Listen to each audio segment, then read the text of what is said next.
একদিনীয়া যেটো assembly session ইয়াত আমি অংশগ্ৰহণ কৰিছো আৰু দুটা বিষয় এটা হল এডুকেশনৰ বিল এটা আনিছে আৰু এটা এসডি তেখেতসকলে এটা ডিমান্ড আনিছে 72 crore আৰু এই এসডি টো লাইবিলিটিৰ কাৰণে আনা হৈছে প্ৰথমতে হল যেটো লাইবিলিটি দিব বিচাৰিছে জেনুইন লাইবিলিটি বিলাক দিব লাগিব কিন্তু যোৱা 17 ইয়াৰ্ছৰ আগৰ চৰকাৰৰ সময়ত তেখেতসকলৰ যিখিনি লাইবিলিটি আছে এই লাইবিলিটিজ যিখিনি অডিট কৰা হৈছে তাত দেখিছে কিছুমান লাইবিলিটিজটো জেনুইন নহয় গতিকে আমি আহ্বান কৰিম যে লাইবিলিটিজটো পেমেন্ট কৰাত যিবিলাক জেনুইন যিখিনি আছে সেইখিনি পেমেন্ট কৰে আৰু যিবিলাক জেনুইন নহয় তেখেতসকলে যেহেতু অডিট কৰা নাই আমি অডিট কৰিছিলো আমাৰ হাতত আছে তো সেই কাৰণে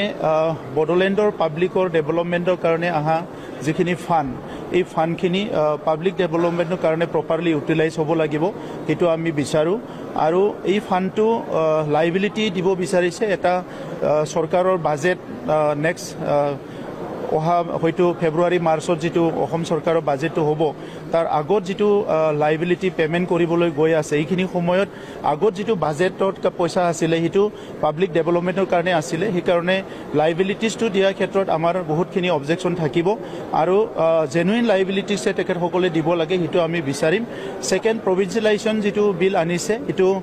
আমিও সমৰ্থন জনাইছো কাৰণ যোৱা প্ৰায় 30টা বছৰ 30-40টা বছৰ বহুতখিনি সংগ্ৰাম হৈ আছে ভেঞ্চাৰ স্কুলৰ কাৰণে ভেঞ্চাৰ কলেজৰ কাৰণে আৰু চাকৰিবিলাক ৰেগুলাৰাইজ নোহোৱাৰ কাৰণে গতিকে অসম চৰকাৰৰ 2-3 বাৰ এমেন্ডমেন্ট হৈ গল সেই এমেন্ডমেন্টটো আমাৰ বডোলেণ্ড অঞ্চলৰ বহুতখিনি বড়ো মিডিয়াম অসমীয়া মিডিয়াম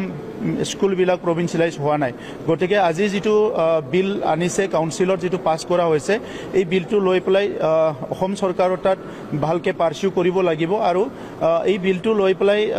ভালকে কাম কৰিব লাগিব হেতু আমি বিচাৰো আৰু বিলটো কাউন্সিলত পাছ হৈছে আৰু গভৰ্ণৰ যেটো এপ্ৰুভ পাব লাগিব ইয়াৰ কাৰণে চৰকাৰী পক্ষৰ পৰা তাত তেখেতসকলে কাম কৰিব লাগিব আমাৰ পৰা এই বিলটোৰ ক্ষেত্ৰত বা স্কুল কলেজৰ প্ৰবলেম সমাধান কৰাৰ ক্ষেত্ৰত সদায় আমি সমৰ্থন জনাই যাম